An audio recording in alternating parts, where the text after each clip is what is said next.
Hi, I'm Rachel Scott. Let me tell you my deep story. I was born the 19th of August 1895 in Magherafelt, Dromenor, County Londonderry, Ireland. My father was William Scott and my mother Sarah Ann Scott, both born in the Dromenor district of County Londonderry, Ireland. My father was a farmer. My mother and father had 9 children. I was the first, followed by Henry, John, Ruth, Sarah Jane, James Alexander, William, Alfred and Mary. In 1907 my sister Ruth, who was 17 at the time, went for a trip to the USA. In 1909 I decided to meet up with Ruth in the USA. I did that, and while there I met my future husband George Walter Scott, who was born in Philadelphia from a father born in Northern Ireland and mother born in Scotland. I had an interesting stay in the USA. Very lucky at times. On one occasion I was traveling over a frozen lake. When the ice started to break, we were lucky to escape unharmed. In 1912 I decided to return home and booked a passage on the Titanic. This would have been the Titanic's first sailing from the USA end. However, as we all know, it did not reach the USA, sinking the 14th of April 2012. I finally sailed with Ruth on the Caledonia, arriving back in Ireland early June 1912. Later in 1912 I went to New Zealand to meet up with George Walter Scott. We were married in Nelson 1913.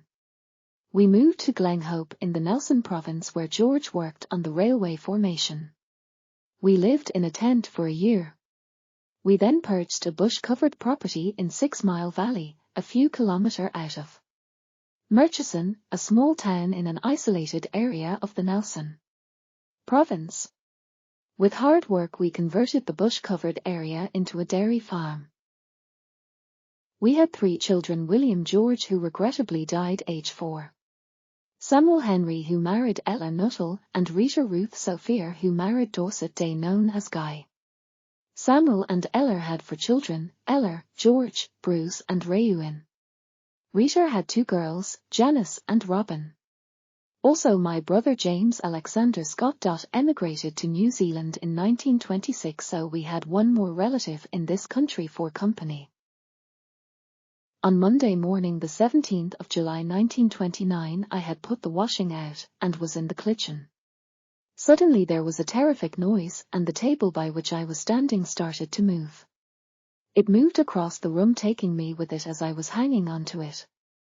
I managed to get outside, hanging on where I could. The wash-house chimney had come down.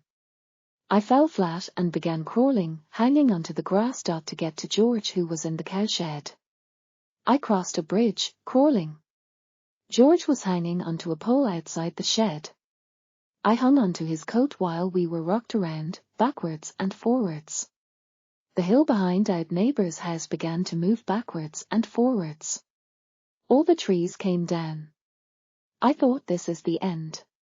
There was a steep bank up to our house, and it started to fill with mud. The children were at 6 Mile School. We set off to try to get to them. We met neighbours on the way and then met the schoolmaster carrying the smallest on his back. They had to cross a gap 4 feet wide in the road. The river had banked up, blocking the road. Later some had to use a boat to cross. It was decided to take people out of the Murchison area. We were taken to Wakefield and billeted by very kind people. It was 6 weeks before we could go home. We later managed to reclaim most of the damaged farm, but that took a long time. The farm was continued on by son Samuel, who passed on 2001. Then grandson George, until he also passed on 2022. It was a tremendous undertaking and great achievement for the family to establish such a prosperous dairy farm in such a bush-covered and mountainous area. I passed on the 13th of November 1894 in Nelson, New Zealand. I made it to 99. Almost made it to 100. A great and interesting life.